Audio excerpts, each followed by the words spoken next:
जानते हैं और शुरुआत करेंगे गौरांग सर आपसे ही। बताइए नेक्स्ट स्टॉक कौन सा होगा आपका?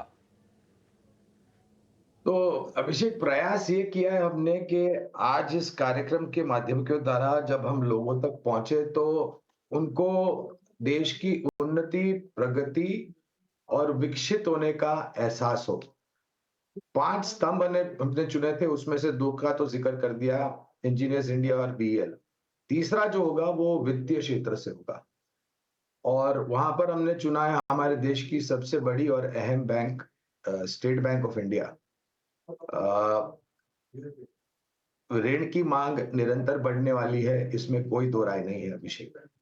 और जैसे-जैसे देश आगे बढ़ेगा, लोग आगे बढ़ेंगे, उनकी ज़रूरत भी आगे बढ़ती जाएगी।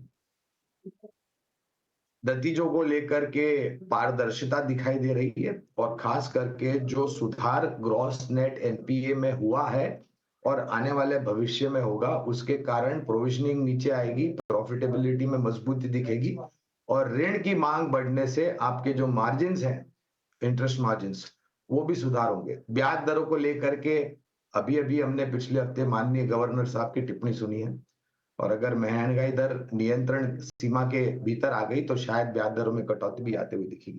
तो ये जो पूरा परिस्थिति और माहौल है, मेरे ख्याल से वित्तीय क्षेत्र की तरफ दर्शाता है कि ये क्षेत्र काफी अच्छा करेगा। 950 के लक्ष्यांक है अभिषेक, स्टेट बैंक ऑफ इंडिया में लंबी अवधि के लिए।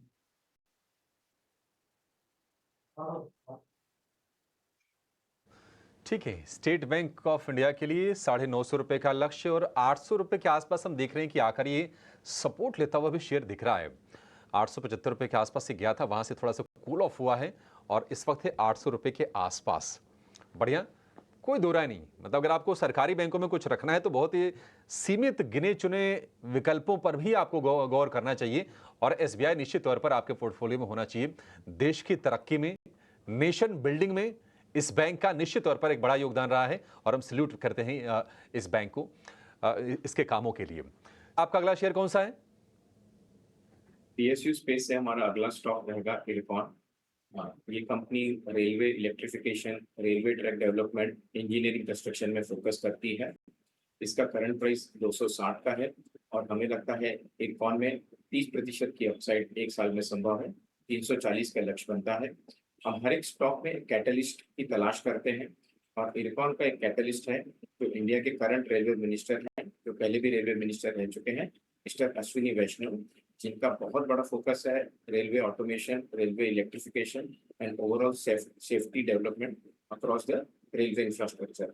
तो इसको चलते हमें लगता है इरकॉन की ऑर्डर बुक बहुत बढ़िया रहेगी।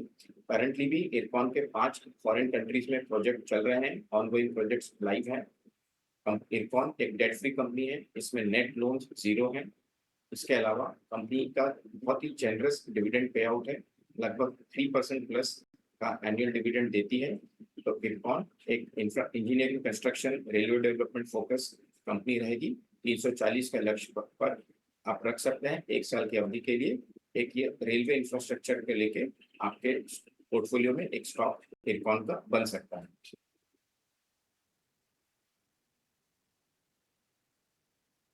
एक साल के लिए 340 रुपए का लक्ष्य है इरकॉन के लिए और हमने देखा है कि ऊपरी स्तरों से जुलाई में इसने अपना जो हाई बनाया वहां से थोड़ा सा नीचे जरूर आया है, 260 रुपए के आसपास का भाव है। तो आपके लिए क्या है ना कि देखिए ये शेयर आप जितने भी पीएसयूज अभी देख रहे होंगे ना, ये सारे के सारे अपने ऊपरी भाव से करीब करीब 15% 20% नीचे आकर कारोबार कर रहे हैं। तो आपके लिए अट्रैक्टिव मौका बनता है क्योंकि शेयर चले बहुत थे और ऊपर अगर आप पकड़ते तो शायद थोड़ा सा वैल्यू के लिहाज से थोड़ी डिफिकल्ट हो जाता है, लेकिन अभी ये सही भाव पर आ गए हैं। इरकॉन करीब 70 साल पुरानी ये कंपनी है और निश्चित तौर पर रेलवे इंफ्रास्ट्रक्चर क्षेत्र में बहुत अच्छा काम कर रही है, तो भविष्य इसका उज्जवल, इसमें कोई दो राय नहीं है। आपके लिए टारगेट होगा 340 रुपए का, अवधि एक साल की।